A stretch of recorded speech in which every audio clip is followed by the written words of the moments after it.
Planong limitahan lang sa 45 segundo ang pagbaba at pagsakay ng mga pasahero sa EDSA busway. Pinag-aaralan din i-extend ang oras ng operasyon ng LRT at MRT. Yan ang tinutukan ni Joseph Moro. Nasubukan kahapon ni Transportation Secretary Vince Tizon ang pang-araw-araw na nararanasan ng mga commuter na magbiyahe. Sumakay siya ng EDSA bus carousel mula Ortigas hanggang Monumento mag-aalas 5 ng hapon. Alam ni Tizon kung gaano kahirap ang pagko-commute sa Pilipinas. It's really a very painful experience. Ang biyahe niya kahapon sa carousel, I wouldn't say it was horrible, especially kapag nakasakay ka na sa bus. dahil sa pagsakay ni Dizon sa carousel, ilang issue ang nakita nila.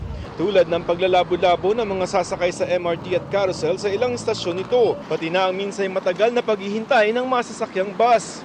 Meron ng po mga officer po lagi na nandyan po.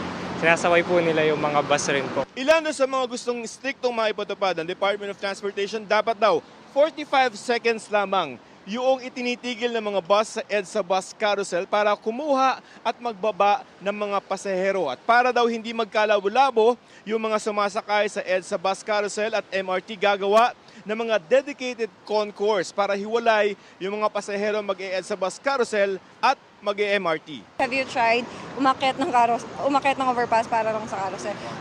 Especially sa Ortigas. You can just imagine pagka rush hour sa umaga, rush hour sa hapon, sabay-sabay po ang pasok ng MRT passengers at ng busway passengers sa iisang daanan. No? So that is a problem. Maglalagay ng mga signage at harang para sa mas maayos sa daloy ng mga pasahero. Babala ni Dizon sa mga dumadaan sa EDSA busway tulad ng mga VIP, It's illegal. So don't do it. titingnan ng DOTR kung pwedeng i-extend ang oras ng operasyon ng LRT at MRT. Kasi yung alas 10 po ay parang minsan late, bitin po siya sa hours. Majority ng nasa Metro Manila, mga BPO, and most of them, panggabi. So, hindi na namin naabutan.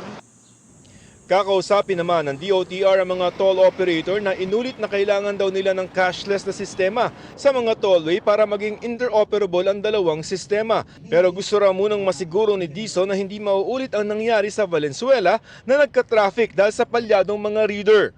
Para sa GMA Integrated News, Joseph Morong, Nakatutok 24 Oras.